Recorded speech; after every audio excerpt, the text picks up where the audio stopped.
everyone, and welcome to On the Beat, previewing tomorrow's Syracuse Northwestern game. I'm the sports editor, David Wilson. This is Stephen Bailey and Trevor Haas. Trevor will be heading up to Evanston, Illinois, bright and early tomorrow morning. But the big news today, Adrian Fleming out for the season. A devastating blow to an already pretty thin Syracuse wide receiving core.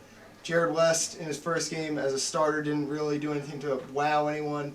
Ashton Broad, who's probably the most consistent receiving option, an H-back, really more of a slot guy. Jeremiah Cobina leads the team in receiving yards with 1 catch. So the Fleming injury definitely leaves them in not the greatest place. Yeah, it's really devastating too because Fleming missed all but 5 games last year with a high ankle sprain from training camp. And he said he wasn't even really 100% until summer camp. So for a guy that worked so hard to get back, to go down so quickly is tough. The NCAA rule is that if you have played 2 games or less, you can't apply for a medical redshirt. So he may not be done, which is nice, but for Syracuse now, the offense is in big trouble. Like David said, Jared West is not playing very well for number 1 receiver, or he's not suited to be number 1 receiver.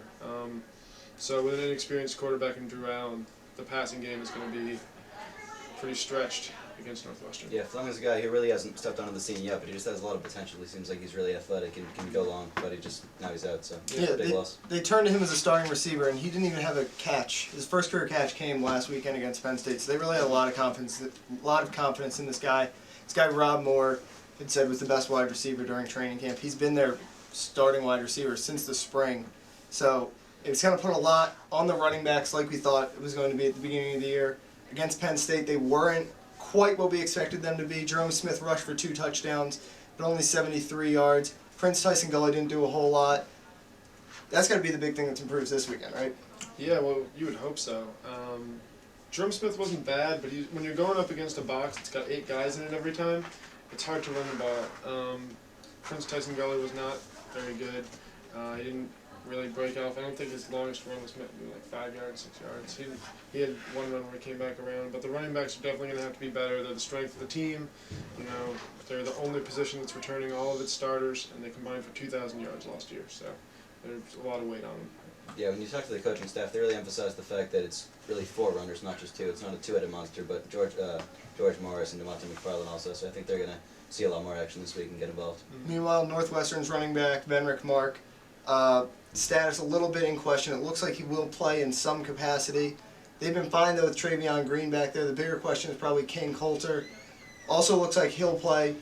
Those 2 guys are going to be the ones that really will shape how Northwestern is offensively, I think. They're 2 guys who are big play threats. Venrick Mark probably would be a little bit more limited in the return game. He didn't return any punts in their season opener against Cal, but that's still going to be obviously the big question coming into the game, and if they're both on the field, it's going to be tough for Syracuse, even as good as their defense looked last week, to slow them down. Yeah, it's interesting because it's a different team than Penn State. Penn State wasn't a fast team.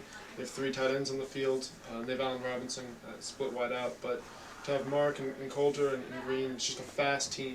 And actually, a lot of the coaches are saying the Syracuse defense matches up pretty well with that. Spruill's very fast for middle linebacker. They got speed in Dyshawn Davis. And Cameron Lynch is outside linebackers. And you think the cornerbacks will probably be tested against the run a little bit more too, but it'll be an interesting matchup. Yeah, definitely it's a contrast of styles, but I think that does favor Syracuse a little bit because they can match up pretty well. I think Keon Lynn will need to step up, and Rashad Anderson too. If they have big games, that would help Syracuse a little. On the offensive end, it kind of works like that too for Syracuse, where they're just a much more. Northwestern's a very fast team on the defensive end. They used to say Pat Fitzgerald recruited linebackers to play defensive line, safeties to play linebacker. So they're a little undersized, definitely fast. But Syracuse, in theory, should be able to run the ball much better this weekend than they did against Penn State last weekend. I think Northwestern does come away with the victory, though, by a touchdown or so. What do you guys think?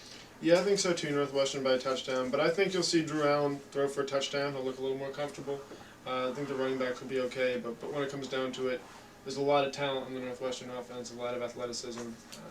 There's a reason why they're the 19th ranked team in the country. Yeah, I agree. Just from a talent standpoint, Northwestern this year is a better team than last year when Syracuse lost by 1 point. So I think you can expect them to win by a few touchdowns. Thanks for tuning in. Be sure to check dailyorange.com all weekend long for coverage from Evanston. Be sure to follow @DO Sports on Twitter. We'll have updates all weekend long there as well. Thanks a lot.